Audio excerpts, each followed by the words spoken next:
Иә, ана мысалы кеше айтылды ғой, мысалы 10 адам суға түсіп нететін болса, дұрыс тактика не әдіс болмаса 8 зардап шегуі мүмкін. Енді мысалға сонымен салыстырсақ 10 адам жылу қабылдап осындай массаж қабылдаса, сол мысалы жылудан 10-нан қаншасы зиян шегеді дейсіз бе? Зиян шегеді.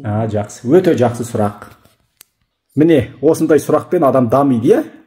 Жалпы бұл мөлдір қарындасымыздың сұрағы, мысалы суық суға түскен адамдар 10 мен 10 адамнан тест жасап салыстырсақ дейді, 8 адам зиян шегуі мүмкін. Ал мына жылумен емдегенде 10 адамнан қанша адам зиян шегеді, қанша адам пайда табады дейді. Сонда 10 адамның 10-на да жылу жағады, жылумен емделуге болады. 10 адамның 10-на да суықпен емделу, салқынмен емделу келмейді. 8-і зиян табуы мүмкін, әуелі 10-і зиян табуы мүмкін болашақта. Жалпы осы методикамен сұранатындар, жаңағы голодовка дейді, обливания дейді, жаңағы неше түрлі, осындай қарама қарсы нәрселер бар, денсаулыққа суықпен емдейтін. Бұның ақыры дұрыс болмайды, зерттесеңіздер. Мына психологтардың өздерінің өмірі соңы дұрыс болмай жатады. Оны кітаптардан білесіздер. Мынау Иванов деп жүрген атамыздың өзі соңында аяғы екі аяғы істемей, екі аяғы шіріп дүниеден өткен екен. Сол сияқты психологтар да солай өмірінің соңында өзіне қол жұмсап суицидке барғандар көп екен.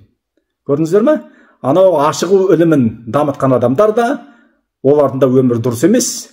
Жалпы олардың да айтпаған айтты деп айтып көп кітаптар жазылып кеткен екен. Сондықтан қазақ атам орта жол ұстанған, оразасын ұстады, Аллаға шүкірлігін айтты, жылы киінді, тамақтың мықтысын жеді, табиғаттың кереметін жайлады, тағы немене?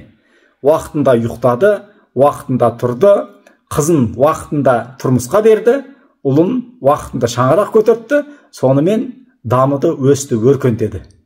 Қазір біз мына дамыған заманда кері кетіп бара жатырмыз. Медицина дамыды дейміз, адамдардың денсаулығы кері кетті. Солай ма? Келісесіз бе? Иә.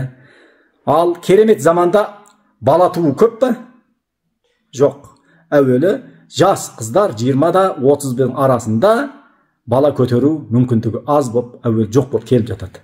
Жігіттер де солай. Ал оған не айтамыз? Оның барлығы суық жайлаған дейді. Суық сізге бір күнде өтпейді, жайлап, тамшылап сізді тартып тастайды. Жалпы оның болашағы қайырсыз. Оны білсе, біздің ғұламалар, пайғамбарлар осы ілімді айтар еді. Оны менің ата-бабам жасар еді, қазақ ата-бабам. Ал оған ол үгіттеген жоқ, ондай жүйе жоқ қазақта. Барлығы дұрыс жүйе, дұрыс ұйықта, дұрыс тұр, дұрыс жүр, дұрыс киін, дұрыс ойла, дұрыс сөйле дейді. Сонымен ғана біз нәтиже көреміз. Сонда ұзын сөздің қысқасы, жылудан ешқандай адам зардап шекпейді екен.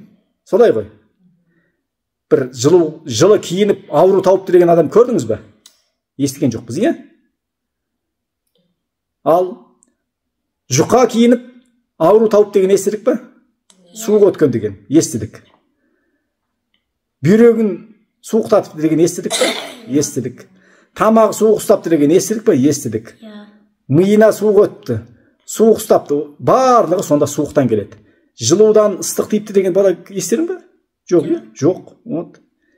Белін ауыртып апты жылудан жазда деген әңгіме жоқ. Құмға аунап ауру тауыпты деген жоқ. Мұзға қалып, қар басып ауру тауыпты деген бар. Сондықтан Абай атам айтқандай, санасы бар, сәулесі бар жігіттер бір ойланар дейді. Ойланыңыздар, толғаныңыздар, ұрпақтың болашағына балта шаппаңыздар.